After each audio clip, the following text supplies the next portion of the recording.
So we're going to do a little exercise here uh, before lunch. And basically what I want you to do is, especially those that spent the last week with us or so, we're going to give you about 3 to 4 minutes to come up or I'll just pass the mic around. We'll pass the mic around to give us a snapshot of what you gained out of this symposium and what perhaps you have learned. And we'll talk about what we expect you to do when you go home a little bit later on. So in order to get you started, I'll give you my thoughts on what I learned and what I've seen come out of the symposium.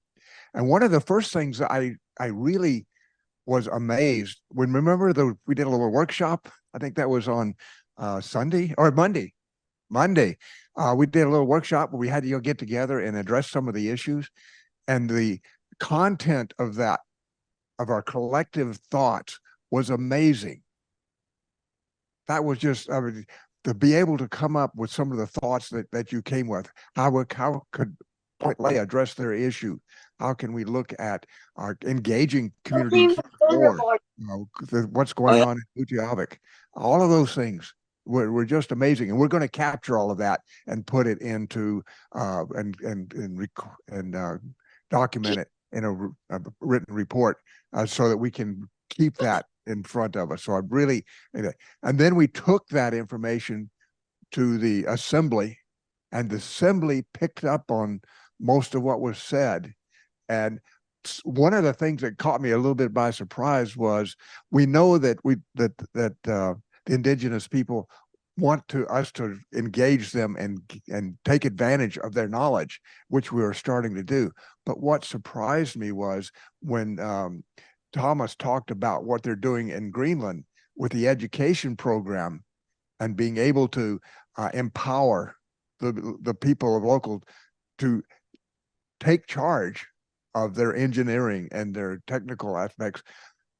The reception of that and the questions that were asked, that there was a desire by the leadership to actually take that and make it perhaps one of the things that they do to provide the education, have their own engineers, have their own scientists, and participate in that a little bit more. And the third thing I'm just going to briefly talk about was the work that Lorena is doing. I knew that we should be able to rehabilitate some of the damage that's being done up on the slope, especially with the fiber optic damage that was done. But not only that, others. And the work that she's doing is almost mind-boggling. I don't understand any of the language or the species, but what I do know is if you can put sod on the ground and make it grow, that's a good thing. And so Matt and I were talking as we were coming back in. Maybe DOT commissioner can, anytime you develop a pit up on the North Slope, provide a provision to recover the sod for its use. And that would be a really nice thing. So that's my 3 minutes. I'm going to go last if I go at all, but we've got about 22 people here, including Bill Tracy, who is online, Yuri Scher, who has joined us in the back of the room. If we all took 4 minutes, we would be here till lunch ends. So I'm going to challenge you to give your takeaways, what the value of the symposium has been to you, what you're going to take away from it in 2 minutes. And I will start with Michelle. We'll put Michelle on first. Oops, Michelle is writing. We'll start with Alec. Hey there. Well, first off, I wasn't there for the barrel part, but for the Utqiagvik part, but I was able to join for the highway part, which was great. I think 3 things that I at least got out of this, and I think other people probably did as well. One was just the value of seeing a lot of what we're studying and talking about in person. I've written a lot about permafrost thaw, but I haven't actually seen a lot of the impacts of permafrost thaw. They're spread out around the Arctic. They're in remote places typically. I mean, we went down the highway and we were passing by the cracking and the sinkholes and the slumps and the frozen debris lobe and all these really interesting features. So really valuable to see that in person and see the size of it, and then have people also kind of analyzing it and talking about it in person, the experts in the field. Secondly, generating ideas. I mean, for me, that's important as a journalist. You know, I'm always looking for the next story idea, and I got a lot of good ones on this trip. Just being able to see, you know, rather than just sitting at home and looking at the media reports or looking at what's coming out in Eureka Alert, what new science is being published today, being able to see, you know, what people are actually working on before they publish that science, you know, lets me start thinking about what's important to cover. And I'm sure everyone here got a lot of ideas out of this. And then lastly, you know, I think the symposium has been a good way to bring those ideas to people in the field, whether that's people working on solving some of these issues or local people living with some of these issues. So yeah, I think it was great to see some of that happening, seeing engineers and scientists dialogue, seeing local communities involved. You know, I was talking to Hina the other night that I've been covering science for a couple of years, but I've really seen scientists start to think more about outreach, and I think, yeah, the next step in that outreach will be not just telling local communities, but providing tools to communities to be able to use that research in their solutions. So anyway, yeah, that's just 3 things I was thinking about.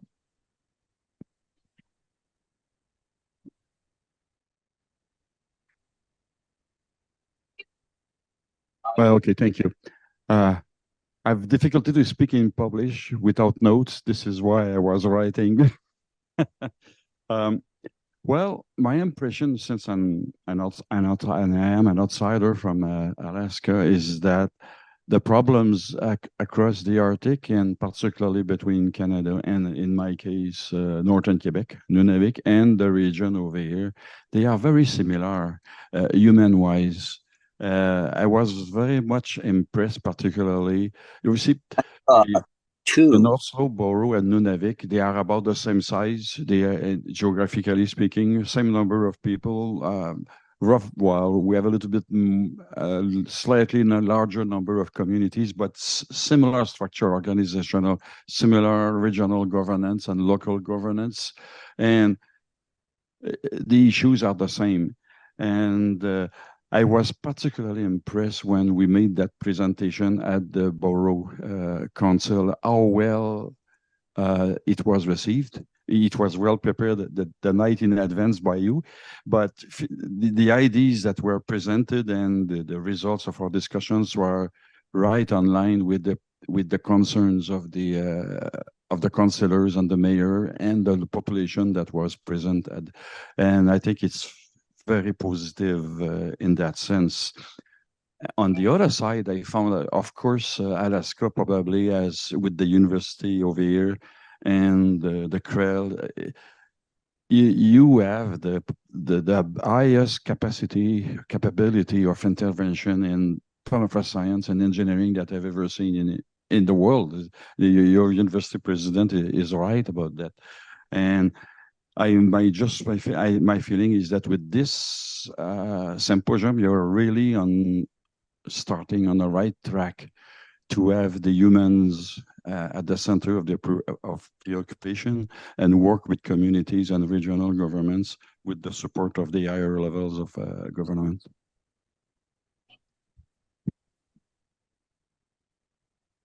Yeah, for me as an early career researcher, it's really hard to get funding to go and visit sites, especially far away sites. So coming from Colorado, it's a huge investment to see the number and variety of different types of tundra conditions, and even like the infrastructure that we could build on for other types of sensing. It wouldn't be possible for me to see these sites until I already get a grant and am there doing field work the first time, messing up for the first time. To really get to do that. And so this was hugely valuable for me to be able to see something besides Utqiagvik, where I have, you know, our project going on. It was also really valuable, I thought, things like the reception, where we got to meet more community members, people from the college and things like that. That was really helpful as far as thinking about who would I reach out to talk to and figure out what are the most valuable types of outreach that we could be doing, because I can make something up and be like, oh yeah, we're going to do this for our education and outreach component of a project, but without getting that feedback from people who live in the community, it's unlikely to be the most valuable thing we could do. So I really appreciated those opportunities, especially. Also being able to quiz experts in so many different areas. I think I didn't have a great idea of what should we be measuring and looking for as far as the restoration or the, you know, how much damage are we causing with sensor installations, and like getting to quiz, learning about all of these details was like hugely valuable, I think, for our team. I had to write mine down real quick. So, before this, the most impressive takeaway for me was how you all came from, you know, the hard scientists, but the way that you were able to deliver it to our community members, and how it wasn't condescending. It wasn't, you know, there's a time where we get the tone deafness, right? Where you're so focused, hyper focused on your work that you lose sight of the audience, right? And it was wonderful to see like how you all translated your work, you know, and you guys are asking to have your work translated at the local level so that we can, you know, our communities. But so thank you for sharing your work and creating meaningful dialogue with us so we can translate your work into actionable items at the community level. If you have time to browse the infrastructure bill grants, so we sniff out money, you know, especially with this unprecedented amount of money that's available, might not see it again, you know, so tapping into it. If you see any grant opportunities and you feel that, you know, might be mutually beneficial for you and for us, please reach out to us so we can build that bridge.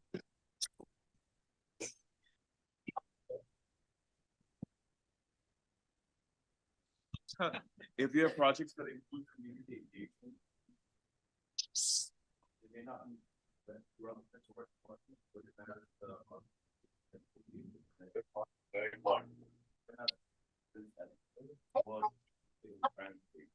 how and why the work matters to us, the generations to come.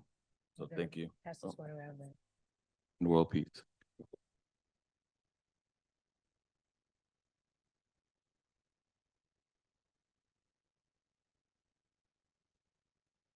Green, here we go. Maybe it's working. I don't want to bore you too much.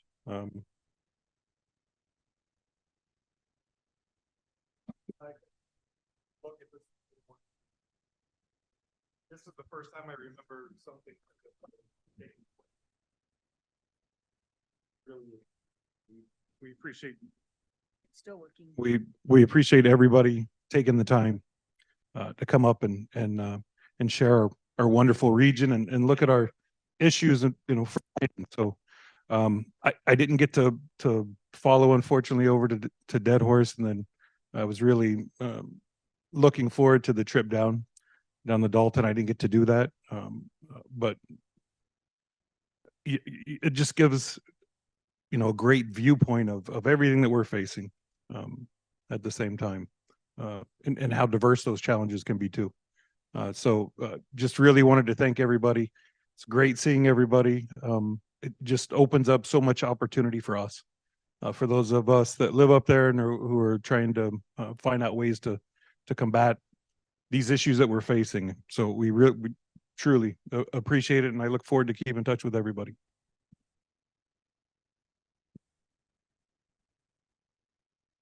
So I've seen this past several days from Utiavik down the Dalton, a series of challenges. And for me, they're not always a true dichotomy, but I think there's some really interesting pairings. So I wrote down some of them. They're challenges of rocks and water. They're challenges of frozen and thawed. They're challenges between understanding what Yedema is, as well as an unstable substrate. There are challenges between our discussion as engineers, geologists. We have challenges where it's time to hold the line or relocate the road. There's challenges between safety and access. There's challenges between rural and urban, coastal erosion of subsidence of homes, whaling versus marine transit, sea ice, and polar bears. I could put in many other community descriptions that we saw, and I would also like to put in here many thanks for so many community members that came in and participated. I think that was one of the best things of this symposium. And I will leave you with, yes, there are challenges between permafrost and infrastructure. Yeah, all right. I can try to make it extremely short. So I came up here with a lot of questions, and I'm so happy that many of those questions were answered. But now comes a really good thing about a scientist. I'm gonna leave with even more questions, and that's a really cool thing. So thank you for that.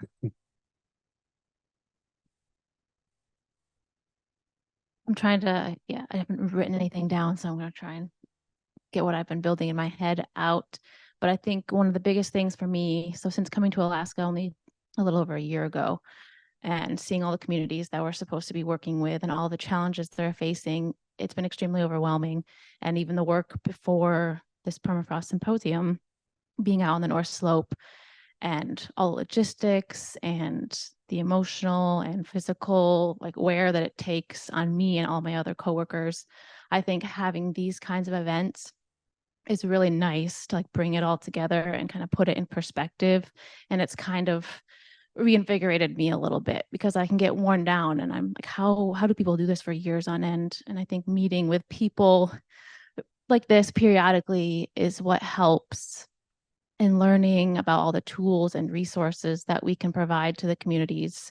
So with the state, we try to be kind of like the main interface between people and being able to be the ones that they can reach out to for information, but I don't necessarily know it all, but having connections that I've built here, I can potentially reach out to you guys if I get a question on permafrost that I don't know the answer to. I now have people that I can reach out to get that information where it needs to go.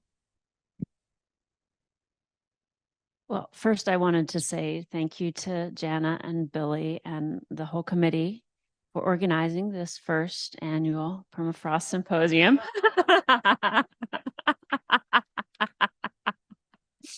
Just joking. I am incredibly impressed with the way the symposium brought the community and the communities of the North Slope and the research community together. And I would challenge researchers out in who are working out in communities to every time you go into community, do something that makes you accessible to the community. My favorite thing is to go to the school and say, hey, you want me to talk to your kids today? But make yourself accessible so that the community knows what you're doing. And when they have a need or a concern, they can say, oh yeah, you remember that guy or that woman who came out and they were talking about this? They can come back to you and say, we need help. And we know you were working in this area. And can you help us with this question? That's kind of the message that I'm taking away is more involvement with communities from researchers. That's my big takeaway. Thank you. So Bill, Tracy, over there in Point Lay, would you like to speak now, or I can give you a little time to collect your thoughts if you would like to? Thank you, Jana. Can you hear me? Yes, we can hear. Yes, we can hear you. Well, all right. So greetings from Point Lay and welcome to my world. And in my opinion, we're on an exciting journey. I feel that this is the end of an ice age, and what a great time it is to be alive. Man has always stepped up to a challenge, and you're all more than well aware that there are challenges before us that are unprecedented. And I'm so happy to hear the word traditional knowledge. Those words, traditional knowledge, is being recognized as something truly important. Even though things have changed so much here in the Arctic, I've got 50 years here, and I've seen changes that you folks are now talking about.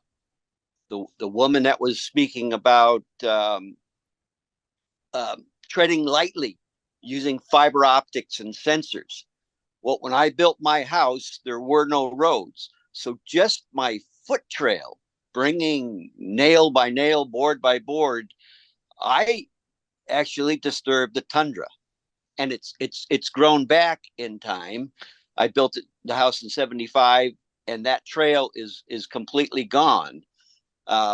It's been replaced with ditches, ponds, so it's not recognizable anymore. Uh, so it just seems that we recognize the fact that these challenges that we face, we should not try to reinvent the wheel, of course, but fight Mother Nature. We have to work with her. That's when things work best. When you work with the environment that will accept your project. And we see putting rock on the tundra doesn't necessarily work if it's not engineered right. We build structures that create snowdrifts, and those snowdrifts make ponds, and the ponds destroy the tundra. So everything we do, there's some sort of effect from that, and let's make those positive effects. And I think with your mind power, your expertise, you're willing to work together, and you're willing to work with the inhabitants of the area that you're working. I think you put all that together, and we can only do positive things and move forward. So I just want to end what I'm saying with, as a result of the presentation being brought.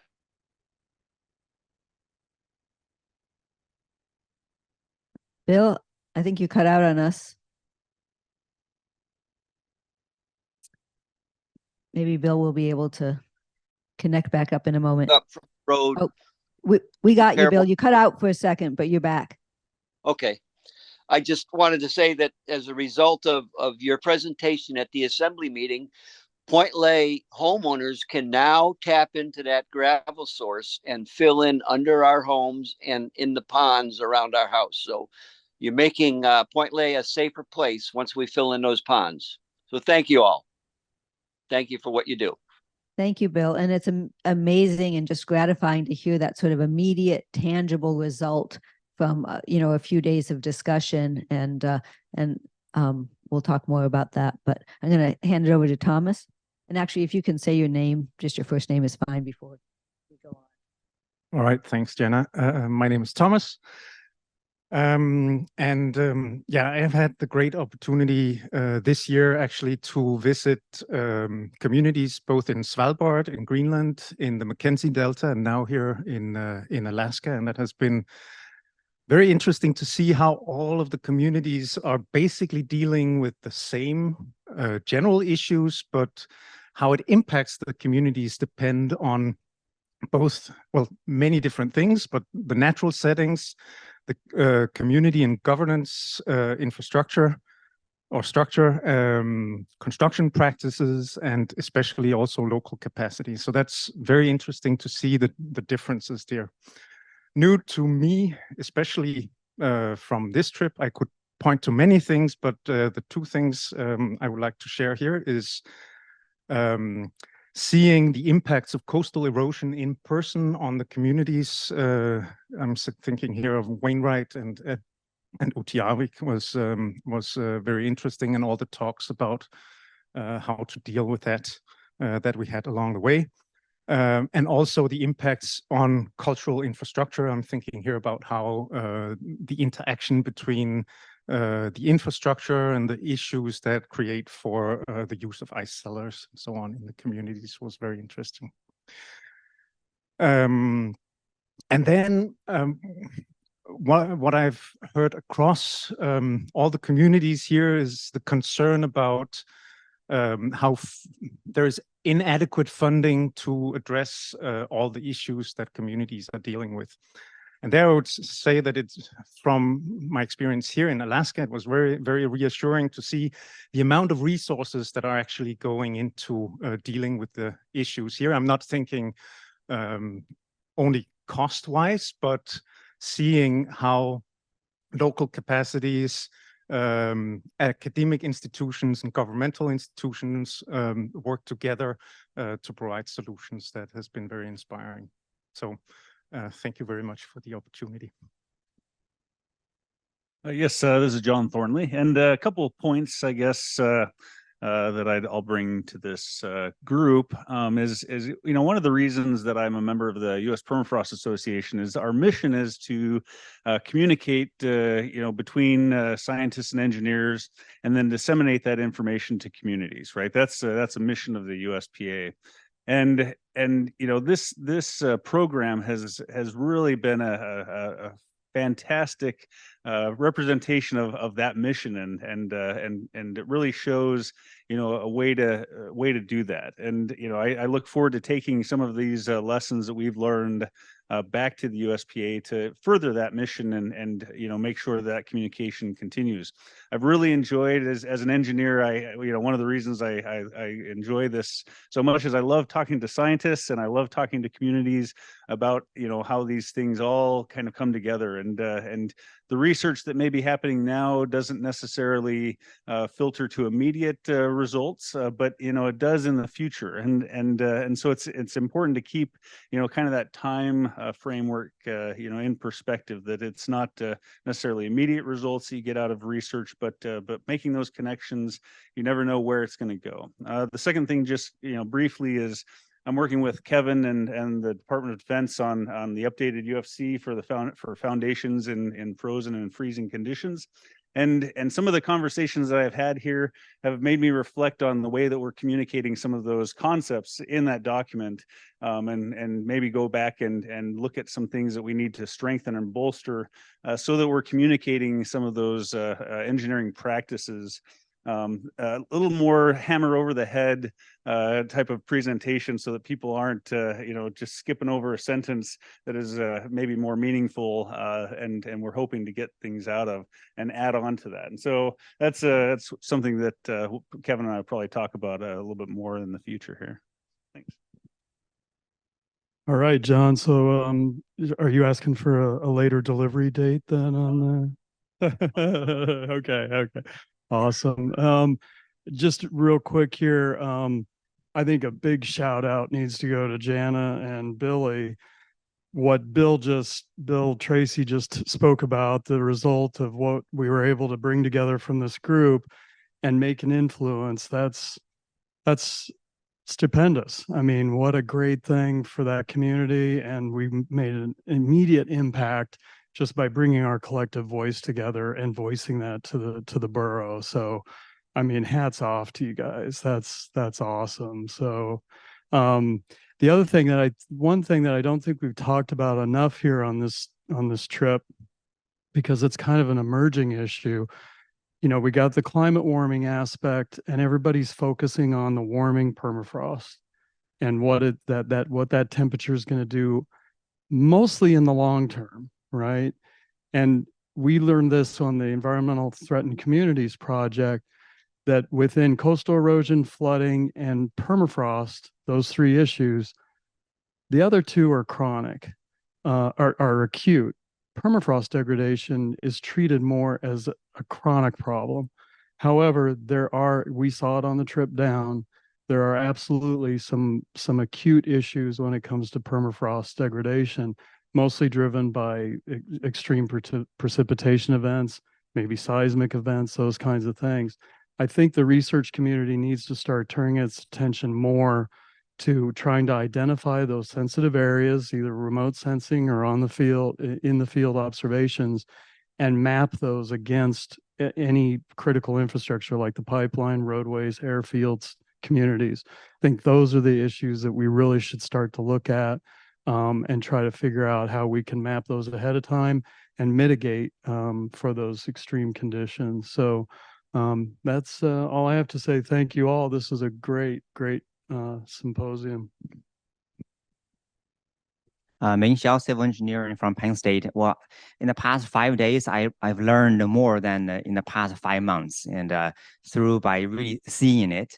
And equally important is by talking to each of you and learn a lot. And they either correct my understanding or give me a lot of new knowledge. And I made lots of mental notes, and I will be in the airport tomorrow for over 10 hours. I'm going to scribe all this, before I forget. And this benefit really me in two ways. One, as a researcher, so I have a better or true understanding of what the problems are. So I can start to think about what kind of solution and as an engineer. Second, as an equally important is as an educator. And so I can pass knowledge to my students. It's a kind of what I personally got from this symposium as a scientist who is in the field for a long time. I definitely have some ideas about things and even opinions about things. And what was really, really important for me, and what I really get from this meeting, that these opinions, not only about science, which I kind of confident about, but also about what the local community is struggling with, what engineers doing. So I had my opinions on that, but I learned a lot that some of them were, well, generally were correct, of course, but but I definitely can and will change some of my opinions. So that was the most important for me, that we were all together in the same room or on a field trip, and we were talking about things which really help to for me personally as a scientist to understand where's my limitation in understanding of things happening in local communities, what my limitations in terms of understanding what engineers are doing and how they solve the problems. And of course, it helped a lot for me. And of course, as a result, because you are all excellent and very knowledgeable people. And that's also, thank you very much for organizing committee to collect this amazing kind of skills and understanding and knowledge in this group. And that was really, really important for me. And I will hope that my my participation here will bring some also help to understand for other people about what we are doing in terms of science, and they may have also changed a little bit their opinions about that. Thank you. Thanks. I have got a long list of notes, but I guess 3 points that stand out from maybe in order from good, medium, we could do better on. And the first one is just this, other people have said this too, this is a really nice example of this ongoing multi-decadal effort to communicate science up to the villages that I think is being done better. This kind of outreach is being done better here in Alaska than most places, but it does require ongoing efforts. Somebody suggested making this meeting annual. I think that's a great idea, or some meeting similar to this, maybe with a different group, but getting up to the communities, taking the meetings to the communities, not asking community members to come down here, and listening as well as talking to the communities. The second point was just to reiterate what Billy said earlier about some of Loreen's work, but point out also a need that work needs to be written up somehow and published as at least case studies in appropriate journals and maybe elsewhere, and the need for researchers to engage with that work. Loreen said herself, I don't think completely correctly, she said she's not a researcher, but she does do some research. But this is an arena that researchers need to engage in my opinion. And then the last one is something I think we in Alaska need to really improve on, and maybe in the rest of the world too, is this disconnect between climate change adaptation and mitigation to reach net zero. It seems like people are doing adaptation without thinking about mitigation, and maybe people are doing mitigation without thinking about adaptation. But it seems like a missed chance to show leadership in that arena. Michael Lund, Alaska DOT. This is the only portion of this that I attended, but it's very clear to me that this group has spent a lot of very intentional effort connecting science and data and engineering analysis with what somebody mentioned earlier, traditional knowledge. And that's really important in terms of the ability to take the things that you learn here and express those to other people that are outside of this room, because those are real, tangible experiences that are sometimes very difficult to conceive unless you have a story to tell. And so I challenge you all. I don't know that I need to challenge you all to go and share those stories and make this more tangible and relevant, because oftentimes those two things are very disconnected and not necessarily realized. At the end of every infrastructure project, there is a person or a community, and those need to be accounted for through all of these things. And Ryan mentioned earlier that there are services that are supplied over that infrastructure, whether or not be data and information, or energy, or freight, or groceries, right? And one of the things that doesn't get accounted for is that helps facilitate the preservation of culture as well in a lot of these very challenged communities. So my takeaway from all of this is a hearty thank you and my gratitude. All right, this is Travis. So again, I've been involved in this effort, since Billy kind of came along, 2013, 14, and it's been great to kind of watch this process evolve over that time. At that point, a lot of the research that I was seeing, and maybe it's similar for some of the other folks here, that it was data gathering at that point. It wasn't so much implementation of the data or projections to see where we were going. A few years later, we've had some more meetings, and that kind of grew and started to develop into a more of a I don't want to say complete picture, but a better defined picture of what was going on. This symposium is really kind of bringing all that information to a head.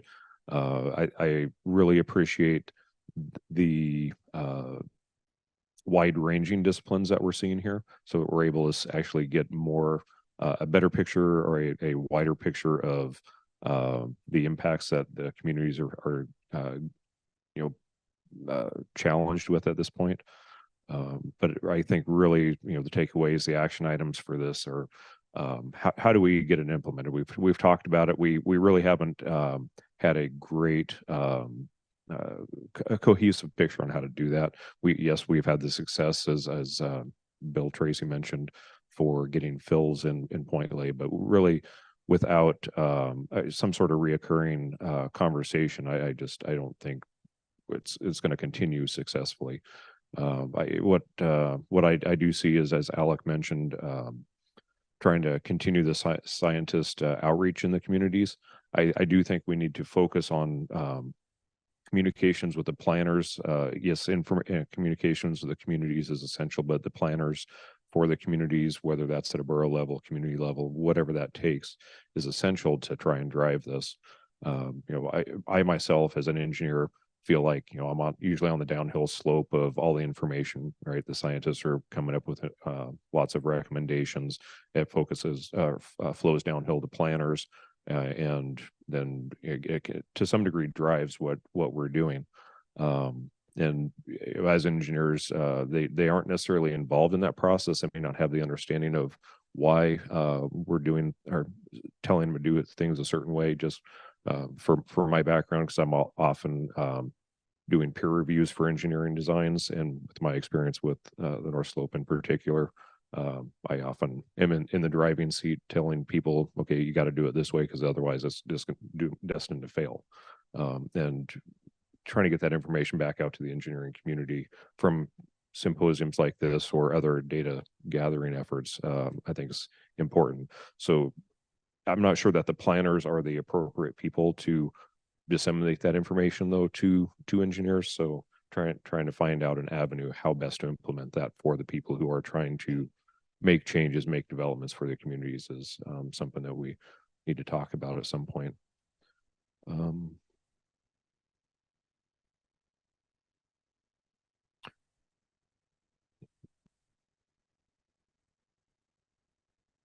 I'm Matt Billings, and I'm going to keep this kind of short. I'm a terrible public speaker, and I'm getting kind of hungry, and I think everybody in here is probably getting a little hungry too.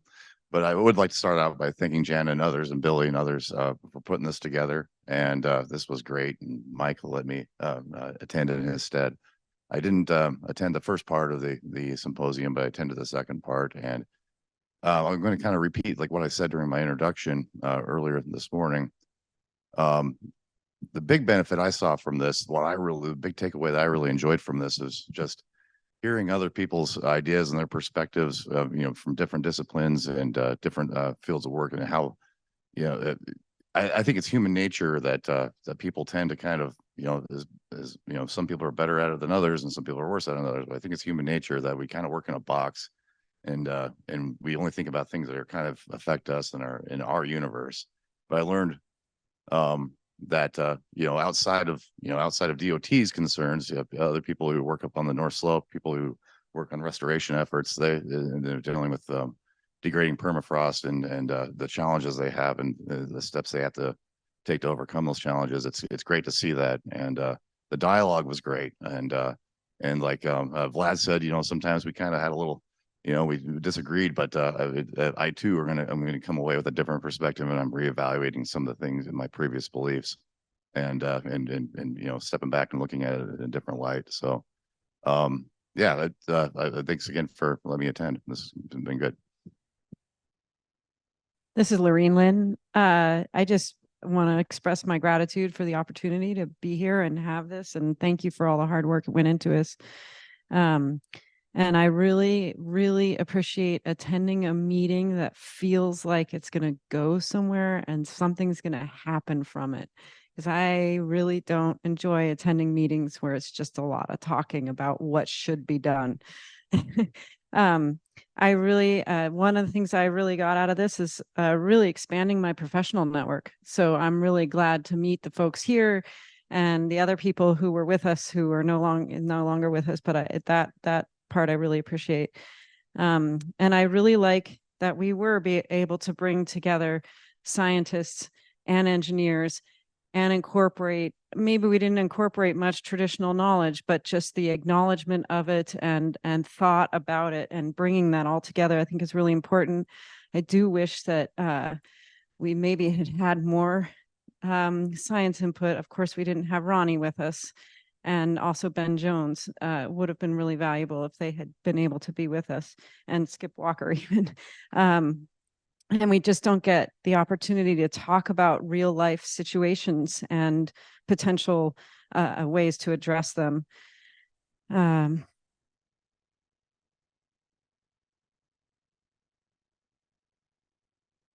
Sorry, I'm trying to read my own terrible tiny handwriting. So the need to exchange between science and engineering and traditional knowledge is really important.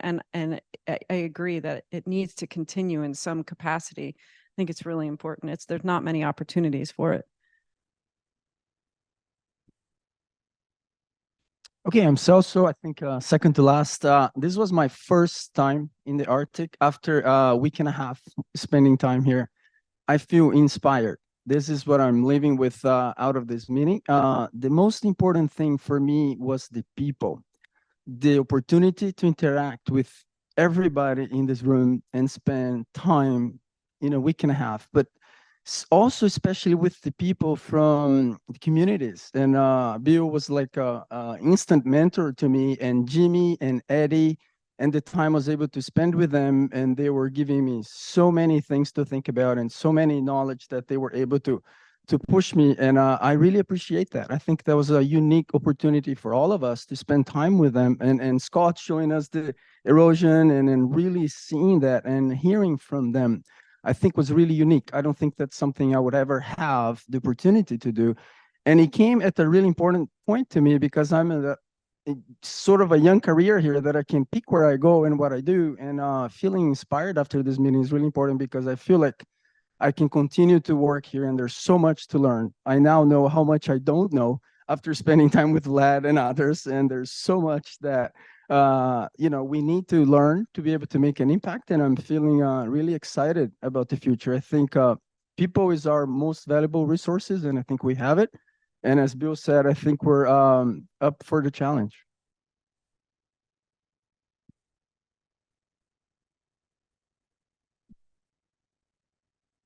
Yeah, it was a good opportunity to meet old colleagues like art, for example, and to know new people, new colleagues, and to understand their accomplishment and concerns.